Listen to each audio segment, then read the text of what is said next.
IT job కోసం చూస్తున్నారా? ఐటీలో కెరియర్ బిల్డ్ చూసుకోవాలనుకుంటున్నారా? అయితే సమాధానం కోడింగ్ ట్యూటర్.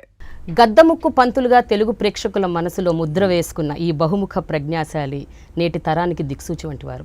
వారి ప్రతిభా పాటవాలు అనన్య సామాన్యం. వారి జీవిత గమనం ఎందరికో మార్గదర్శకం.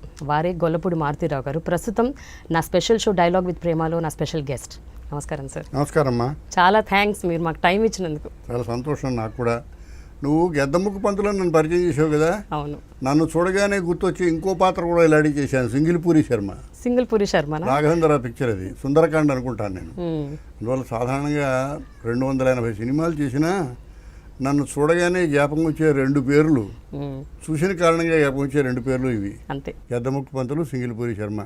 దానికి యాడ్ చేయాలనిపించి నువ్వు పరిచయం చేస్తున్నప్పుడు ఇప్పుడు చెప్పు. సార్ ఒక విషయం చెప్పండి, గద్దముక్కు పంతులు అన్నది పాత్ర పేరు, ఆ పేరు మీరే రాసుకున్నారా లేకపోతే? నేను తమాషా అది నేను విచిత్రంగా చాలా పెద్ద కథ చెప్పాలి. అది 2వ పిక్చర్, షూటింగ్ చేసే 2వ పిక్చర్.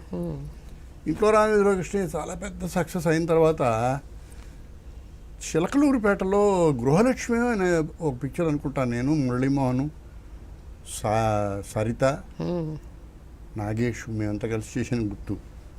ఏమన్నా అది మధ్యలో జరిగి హైదరాబాద్ షూటింగ్కి వచ్చాను నేను. ఈ తరంగిణి సినిమా నేనే రాశాను. అవును. అయితే కోడి రామకృష్ణకి ఓ జీనియస్ ఉండి, చాలామంది దర్శకులు లేనిది అతనికి ఉన్నది. అతను చాలా చక్కగా పాత్రీకరణని ఇంప్రవైజ్ చేస్తాడు, డైలాగుని ఇంప్రవైజ్ చేస్తాడు. చాలా చిన్న కుర్రాడు, నా దగ్గర చాలా చిన్న కుర్రాడు వయసు రీత్యా. పైపెచ్చు అతని మొదటి పిక్చర్కి నా దగ్గర ఒక 6 నెలల పాటు మా ఇంటికి రోజు పొద్దుటొచ్చి రాత్రి దాకా ఉండేవాడు. అంత చొరవ, అంత చేరిక, నా పెద్దరికం మీద అంత గౌరవము.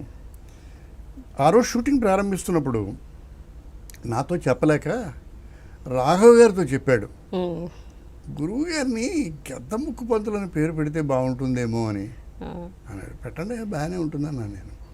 ఆ విధంగా గద్దముక్కు పంతులు అనే పేరు కోడి రామకృష్ణ పెట్టాడు. దానిలో మంచి తమాషా అయిన షార్ట్ ఒకటి ఉంది. ఎందుకో మీ ఇద్దరు మాట్లాడుకుంటూ ఉంటాను, నేను పిఎల్ నారాయణ కూడా ఏదో పాత్ర గుర్తులేదు. చూడు చిలకముక్కు పంతులు అంటాడు చోట, పక్షి మారిందండి అంటాను. అదే గద్దముక్కు పంతులు అని కరెక్ట్ చేస్తాను. ఇది నా బాగా జ్ఞాపకం ఉన్న జోకు. తమాషాగా పిక్చర్లు బాగుంటే పిక్చర్లో ఉన్న ఏ యాంగులారిటీ అయినా ఆడియన్స్ జ్ఞాపకం ఉంటుంది. పిక్చర్ బాగోలేకపోతే పాత్రీకరణలు, పాత్రలు, కథలో ఉన్న అన్నీ పోతాయి. అది నాకు సక్సెస్ అయిన పిక్చర్ల కంటే పోగొట్టుకున్న మంచి విషయాలు సక్సెస్ కాని పిక్చర్లో ఎక్కువ జ్ఞాపకం వస్తుంటాయి మాకు.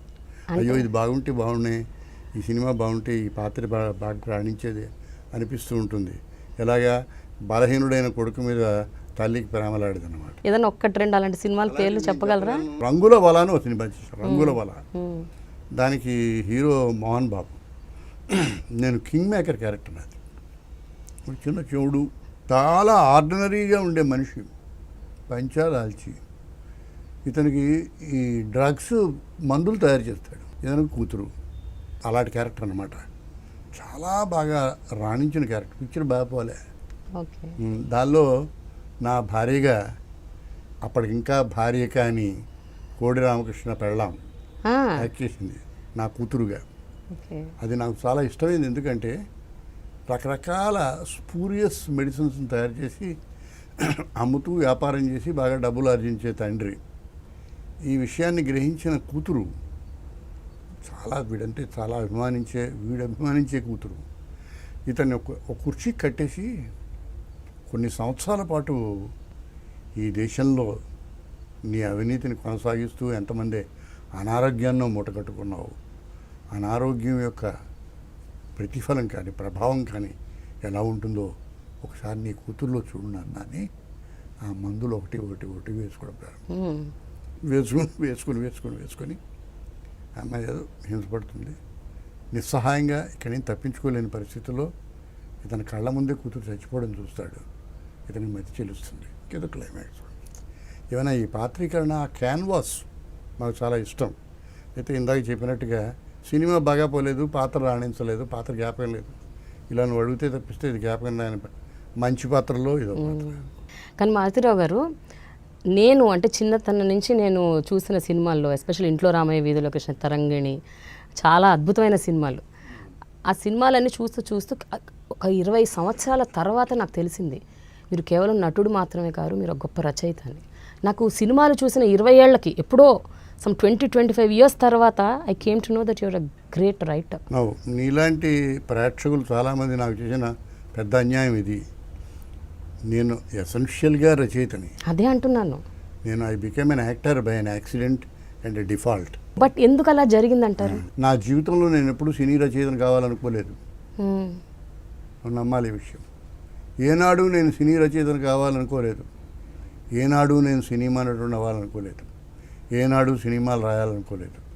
నా జీవితంలో నేను చేసిన ప్రముఖమైన పాత్రలన్నీ నేను కోరుకోకుండా తప్పనిసరిగా నా మీద వచ్చి పడినవి. అంటే నా 42వ ఏట నేను మొదటి సినిమా నటించాను. నా 42వ ఏట 42వ ఏట సినిమా ఎందుకయ్యా, ఇప్పుడు ఈ సినిమా వేసి నేనేం సాధించాలి? నిజంగా సినిమా బాగా యాక్ట్ చేస్తే 42వ ఏట నుంచి నా కెరీర్ ఎన్నాళ్ళు ఉంటుంది బాబాయా అని నేను ఎప్పుడు నిరుత్సాహపడుతూ ఉండేవాడు, నిరుత్సాహపరుస్తూ ఉండేవాడిని కోటి రామకృష్ణని వాళ్ళు. నేను నిజం కూడా అదే. 42 ఏట కెరీర్లో సెటిల్ అయిపోవాలి, ఒక కెరీర్ స్టార్ట్ అయిపోయి ఉండాలి. అప్పటికి సినిమా నటుడు కావాల్సిన హంగులు కానీ, ఆకర్షణలు కానీ, ప్రభావం కానీ, ఆ ప్రతిభ కానీ చుట్టూ రంగంలో ప్రతిఫలిస్తూ ఉండాలి. రావు గోపాలరావు గారు నాటక రంగంలో గొప్పగా రాణించిన తర్వాత అదే దాని ప్రభావంలో అలాగే వస్తూ సినిమా నటుడు అయ్యాడు. నేను చేయలే ఆ పని. నేను స్టేజ్ మీద నటన చేశాను, అది వేరే విషయం. ఏమైనా దృష్టి నాది నటన కాదు. 42 ఏడు చేశా.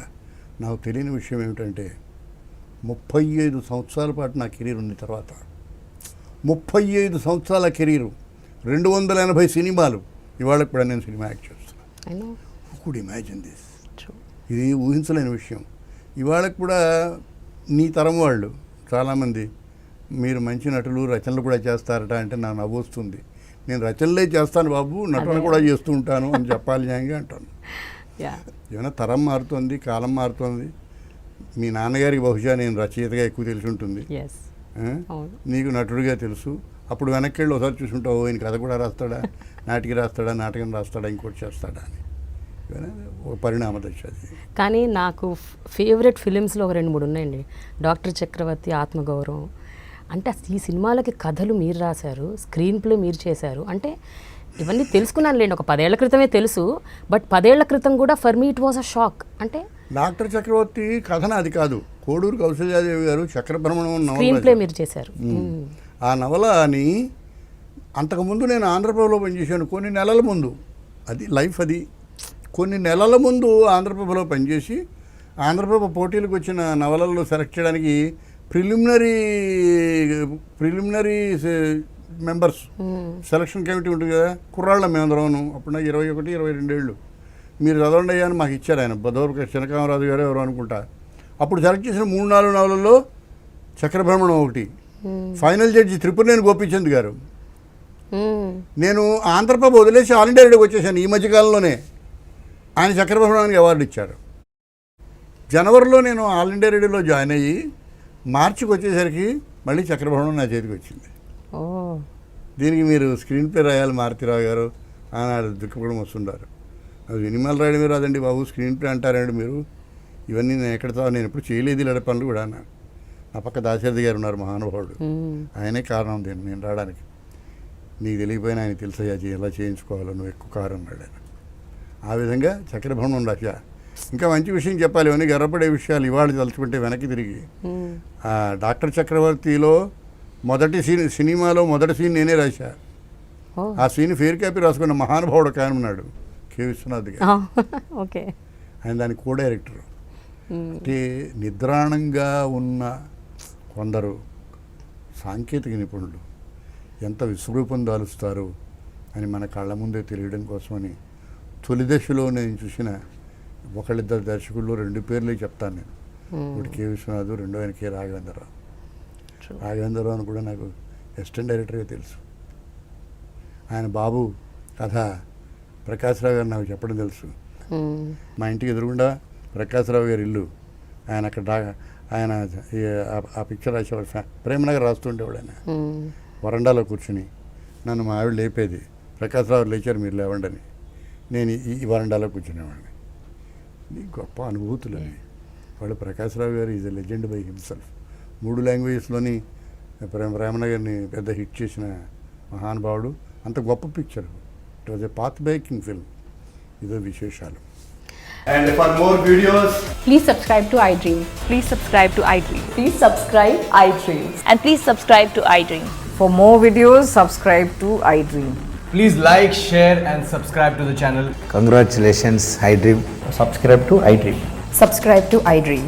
So subscribe to iDream Media. iDream ki iDream team andarki huge congratulations. Please subscribe iDream Media. Please subscribe to iDream. Subscribe iDream. Please subscribe to iDream.